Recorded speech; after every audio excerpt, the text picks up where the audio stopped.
Hello and welcome back to another podcast editing walkthrough. My name is SP, and this little friend that I have is Pepper. She is my 16-week-old grand dog, and she has a collar and will be spending the editing session with me, so you might hear some jingles of the collar during the video. So say hi to Pepper, and then I'm going to let her down here, and she's probably going to take a little nap. She's a little tired right now. I'm from Better Podcasting, which is a podcast dedicated to help the hobby podcaster, and it's on the GonnaGeek.com podcast network. I also host on that same network a weekly podcast in the general Marvel universe called Legends of S.H.I.E.L.D. And I've been asked by multiple people how I edit because of Better Podcasting. So I created these videos to show how I edit. And for anybody that wants to learn how to do this, I stream these on twitch.tv. And you can find that at twitch.tv/Stargate Pioneer. Then I upload these same videos to YouTube, so you can find all the back catalog there. And it is on my YouTube channel, Stargate Pioneer Edit Walkthroughs. I am using Vegas Movie Studio 15.0 Platinum, and then I'm using Audacity. So I'm doing a video edit in Movie Studio, and then I'm doing a solely audio edit for the remaining things that I need to do in Audacity. Now, this is a basic walkthrough. This is not a lesson in editing. And it's just like video game walkthroughs where you can pick up stuff along the way, but it is not teaching you exactly how to do it. I will be giving explanations of what I'm doing along the way. And also, I will try to put in time codes in the video description of the YouTube down below the major things that I talk about, but I'm not going to guarantee I'm going to hit everything. So if there's something that you have a question about, we'll talk about that later. Just go ahead and leave a comment with the time code, and I will undoubtedly actually put it in as a point in the YouTube video as well. And so in this video, as a spoiler alert, I'll be editing Legends of S.H.I.E.L.D. episode 261, which is a discussion on the Punisher episode 4 of season 1. And so far, there's only one season of the Punisher. There'll probably only be 2 seasons ever on Netflix, but there is one right now, and we'll be discussing season 4. So if you don't want to be spoiled, skip this episode, or go ahead and actually watch the episode and then come back, and you'll get a lot of enjoyment about what we're actually talking about. Now, my status so far is I've loaded all of the individual tracks into a template. I've saved that template as an editing file, and I've started editing 31 minutes about of the approximate 1 hour. And that's where we're at right now. I'm hoping to get through the rest of the main segment, which is about another 10 minutes. And as I scan out, you can see this bump on the soundboard track is where I end. So I'm hoping to get through that in this video. Now, what are all these tracks? Let me give you a brief rundown. This is a screen capture using OBS Studio, and it's a video and a singular audio track. I have heard that you can do multi-track audio. I have not yet been able to figure that out, so that's more me than the software. But right now, I'm only getting a singular track from OBS Studio. These 3 tracks, this reddish hangout track, this light blue SP track, and the soundboard track, are all multi-tracked from my Zoom H6, and I'm able to do a mix minus through my Mackie Pro FX 16V2 mixer, and then isolate those sounds out to the recorder. And that's where you see the hangout, which is the ladies both together in one track, myself, just my microphone in one track, and the soundboard on another track. So those are 3 of the tracks I'm using. Also, Lauren and Michelle also do a mix minus using a Zoom H5 on their ends, and these are their individual microphone tracks. So that's all the tracks from the recording. And then over here down below, we have a file for bumps and a track for bumps and a track for the intro outro and a copy of the intro outro, which I need to rename as the Gonna Geek pre-roll track. There's a reason I have that. So next time I import all these files, we'll talk about that.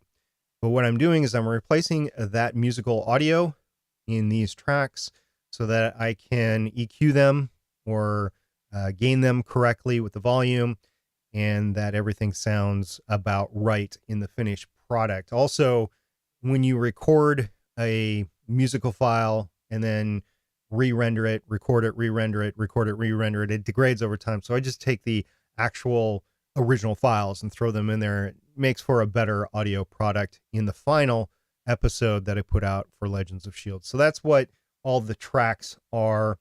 Now, my audio editing philosophy, or my editing philosophy in general, is mostly to deconflict the audio. So I'm minimizing crosstalk. That's when two or more people talk at the same time.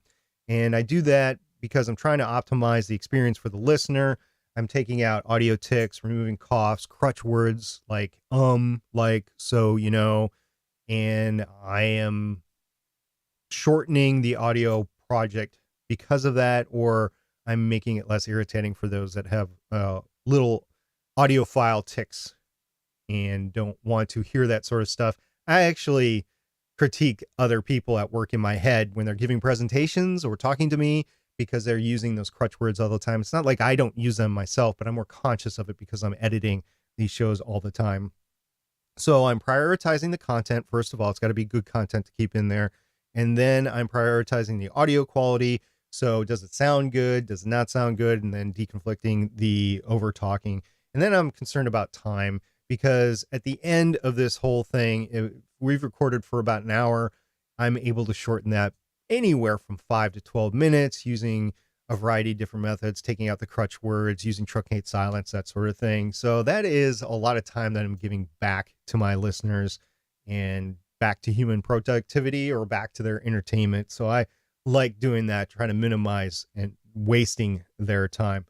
If you have any questions about what's going on, you happen to be watching me live on Twitch, go ahead and throw it in the Twitch chat. I will have that up and I will try to respond to you along the way. If you're watching this on YouTube later, go ahead and leave a comment down below and make sure you put a time code of what you're talking about. That way I can easily see what's going on. Try to answer you in the comments, but then mostly I've been answering people by creating new videos because they have broader questions. I've done that twice so far. I'm more than affable to do that. More than that, it's just an easier way for me to answer the question in the amount of detail that you probably need. With that, we are going to go ahead and start editing this back where I left off at about the 31 minute with a little lead time up. So we'll start back there. Here we go. Yeah, we have Sam saying, "I won't lie for you." And then he does. Well, we don't know what he said because they didn't show it. Good point. Good point. He could have spilled everything to the inspector general there and then come up with, okay, you continue on what you're doing. We're going to get Dinah eventually for this. You don't know. Good point. I just assumed, maybe they're going to take advantage of that assumption. I don't know. The way he came out, I mean, unless he's a really good actor, but he tells, Madani that he'll give her a week to look in, Madani,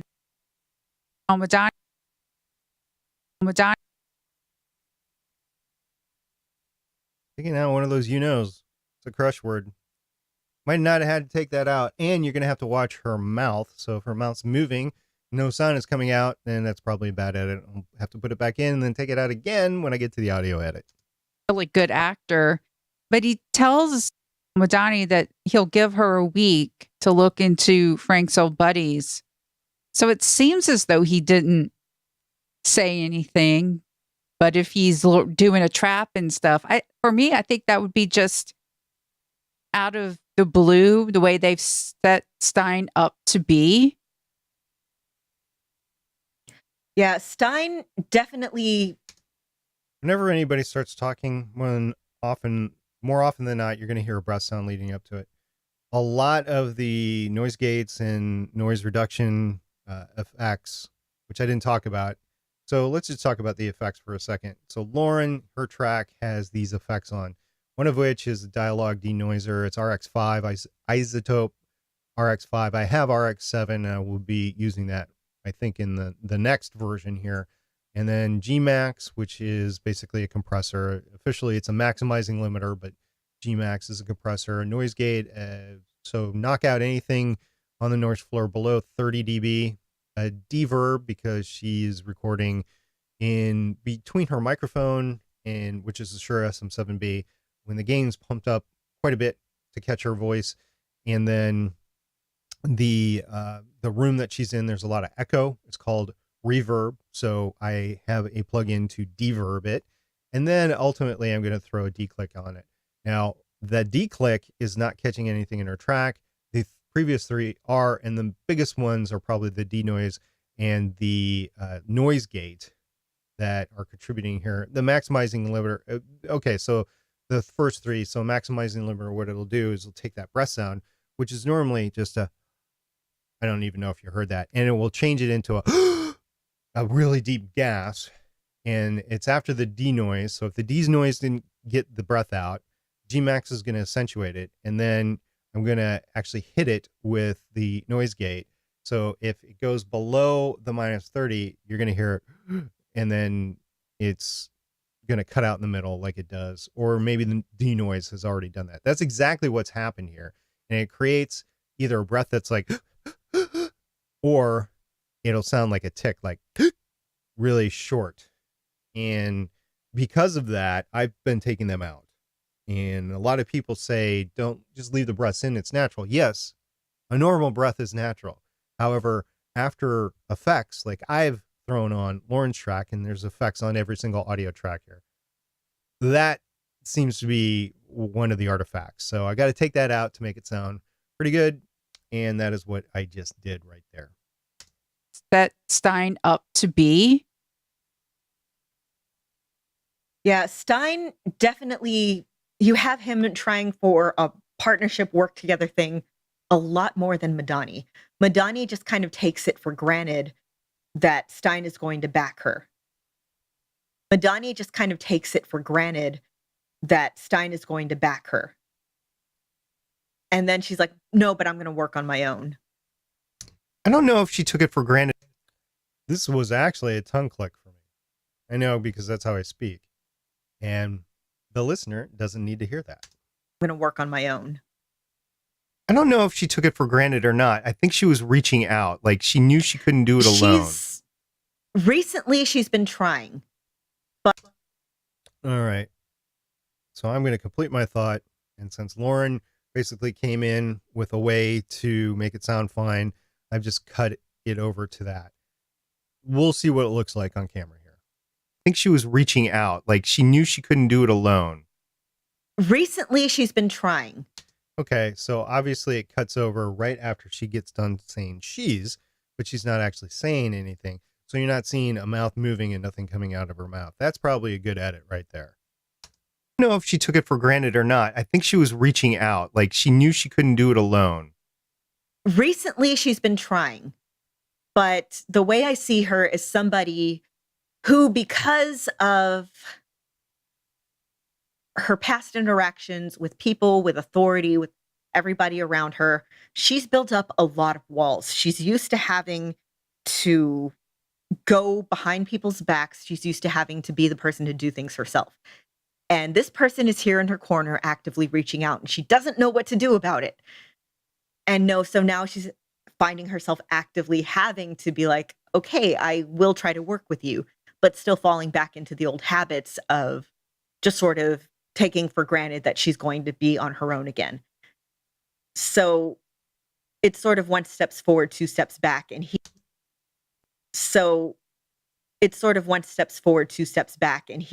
trying, but kind of finding himself disappointed, as we've seen in previous episodes. Or he's like, am I your partner or not?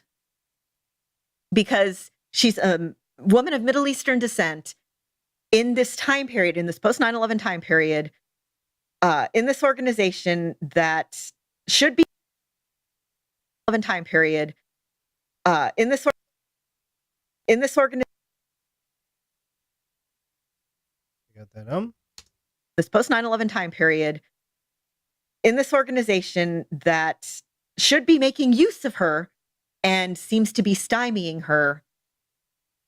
And she's a woman in a very largely male-dominated field.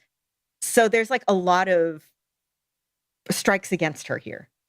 And I can see her feeling very frustrated and feeling very like, I am the only one I can count on. And at the same time, now that she's met several people who are like, I am willing to help you. You just might have to actively play the game for a while we are also working on this. Yeah, that's what Rafi's saying, but I don't know. Heard a lead in up to where I'm talking. That's probably a breath, so we'll take that out. Might also be something on Lauren's track. We'll take a look at the output meters over here on each individual track and see who might have any sort of sound coming from them that isn't the speaker. If so, I generally take that out. Actively play the game for a while we are also working on this. Yeah, that's what Rafi's saying, but I don't know if... Oh. Yeah, that's what Rafi's saying. That's what I thought. We are also working on this. Yeah, that's what Rafi's saying, but I don't know if Sam... I think Sam knows there's been some corruption in the department, and I think if... We don't know what Sam's history is. He did something to get on Wolf's bad boy list. We don't know what that was yet. I'm hoping that we will learn. I'm hoping that we will learn eventually, so we can trust him or not trust him or whatever. But also, Madani is in the office as an outsider, so Sam knows she's not connected to anybody. So if Sam really was thinking that there was corruption in the department to begin with, that I could see him reaching out and trusting her. Problem would be this reciprocal, but we'll see what happens here. And then also, Dinah reaches out to somebody else that she has met. You know, she's met people, and she's met Billy. And she has, well, Michelle, please enlighten me at what happened with Dinah and Billy in this episode. Well, they go out for drinks, have a conversation, and then it's sexy times. They are doing the do. Thought it was very convenient that her bandages basically covered everything important on her torso. I don't, you know, in this day and age of nudity on screen and stuff like that, and actors and everybody concerned about how people appear on screen. Actually, I think that was artfully done. She did have a rather rough car accident like the day before. So I am lucky enough. Okay, I've dislocated. So I get rid of this. So car accident like the day before. Yeah, so I am lucky enough. Okay, I've dislocated a couple of ribs. Thank you, Ehlers-Danlos disease. But they pop in like right afterwards. I've been lucky enough to never break any ribs or crack any ribs. If anybody with boobs has me, if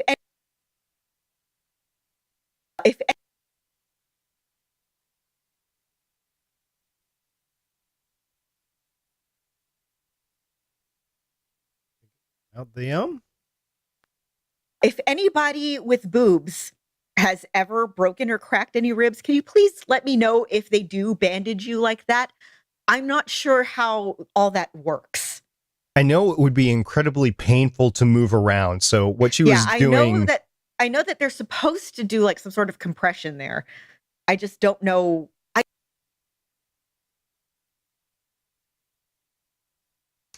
Painful to move around. So what she was doing... I know that they're supposed to do like some sort of compression there. I just don't know. I don't know how it works. Like I said, I've been lucky enough to not ever have broken a rib. The way she was being active with Billy after the bar, though, wow, she had to either be on intense painkillers or had drunken quite a bit. Broken a rib. The way she was being active with Billy after the bar, though, wow, she had to either be on intense painkillers or had drunken quite a bit. Okay.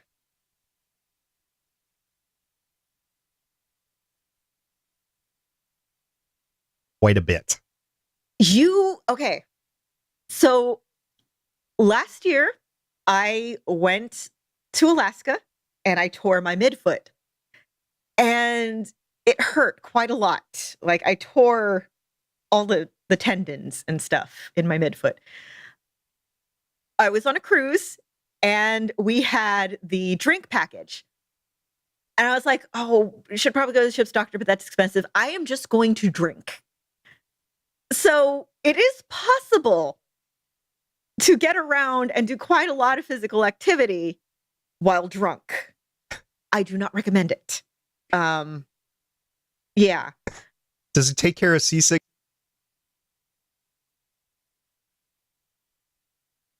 I'm going to take out those two kind of crutch words. Yeah, because I'm not going to keep them in the audio edit. So we'll see what it looks like in the video here. I do not recommend it. Does it take care of seasickness at the same time? I don't get seasick. Okay. But yeah, I was able to hike around Alaska with a torn foot. I don't recommend it. But I guess if she had drunk enough, don't drink with painkillers. Do not drink with painkillers. Maybe she might not have noticed. Not drink with painkillers. With painkillers. Maybe she might not have noticed. Okay. Or at least been able to sort of push it aside enough. Because from the way she was acting, I don't think she would kind of be taking much of like a passive role in that. I think she seems very on top, you know? Yeah, she was definitely taking control of the situation, and they were just trying to burn off a little steam together, basically. On the trying to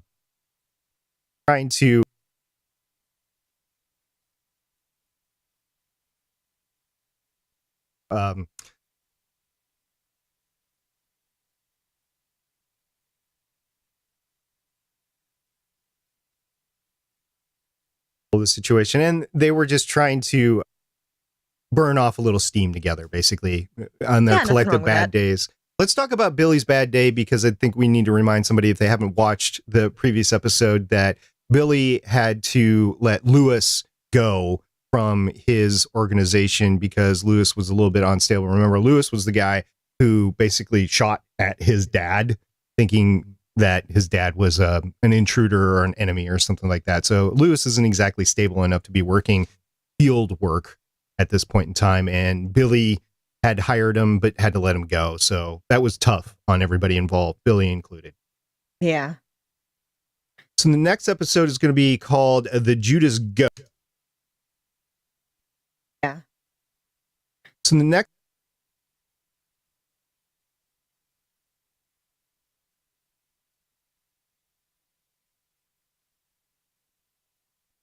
Yeah.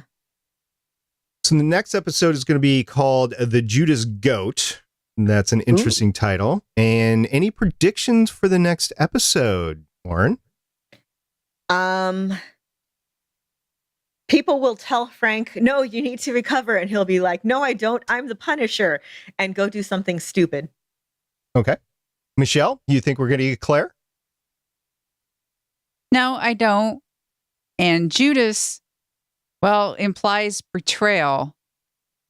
So I think someone's going to get betrayed. Well, and goat is like scapegoat. Well, okay, technically, the Judas goat is like scapegoat. Well, okay, technically, the Judas goat is a term used in slaughterhouses because it's a goat that like lives at a slaughterhouse, and it will like they'll be like, okay, come here into this pen, into the whatever, and it'll go in there, and the other goats will see it going in and be like, oh, okay, this is cool, and follow it in. Oh, hey, it just led them into the slaughterhouse. That's why they call it that. It's sort of the betrayer goat. So somebody is getting led to the slaughter, essentially. All right. A lot more blood, a lot more guns, a lot more violence, which is the Punisher. And I think they've done it well so far. It hasn't been overly done. It was gruesome, and definitely wouldn't want little kids watching it, but I think it's been artfully done for Netflix so far. Lauren, before we get to the Punisher next week with the Judas Goat, if other people have something that they want to see, I mean, we've got a whole network full of shows, right? Other people have something that they want to see. I mean, we've got a whole network full of shows, right? We do. We have all the shows on the GonnaGeek.com network. In fact, if Full of shows, right? we do, we have all the shows on the GonnaGeek.com network. In fact, if you've enjoyed this episode and you have a geeky related podcast of your own that you think would be a good fit for the network, you can fill out our application form found at www.gonnageek/join. That's www.gonnageek.com/join, and maybe join the network too. Looking forward to seeing some new applications. Now let's get on to the news. Okay, going to replace a bump here. Okay, we're going to double down here. I think that's the one. Nope. Nope.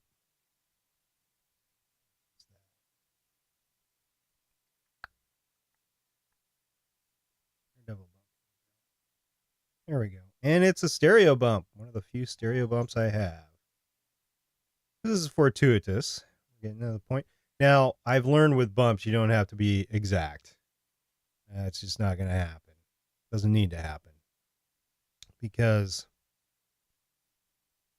it's just music. So we'll just see if it fits the video here. To the news.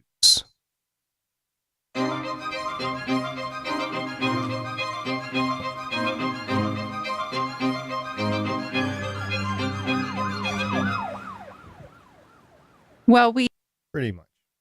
Okay, I'm going to go ahead and save the project, which I should have been doing all along since that was a about 25-minute edit. And next time I will come back and I will go ahead and try to do as much, if not all, of the news segment, which is roughly 10 minutes. We'll try to do that next time and get back into it. If you have any questions, go ahead and ask them. Once again, I'm SP from Better Podcasting. Go ahead and ask your questions on the Twitch live stream or down below in the comments on YouTube. Or you can catch me on Twitter at Stargate Pioneer, or you can catch me on the Gonna Geek Discord channel, which you can find at gonnageek.com/discord. Thank you for watching. And if you like videos like this on YouTube, hit the like button and subscribe down below. We will see you next time. Bye.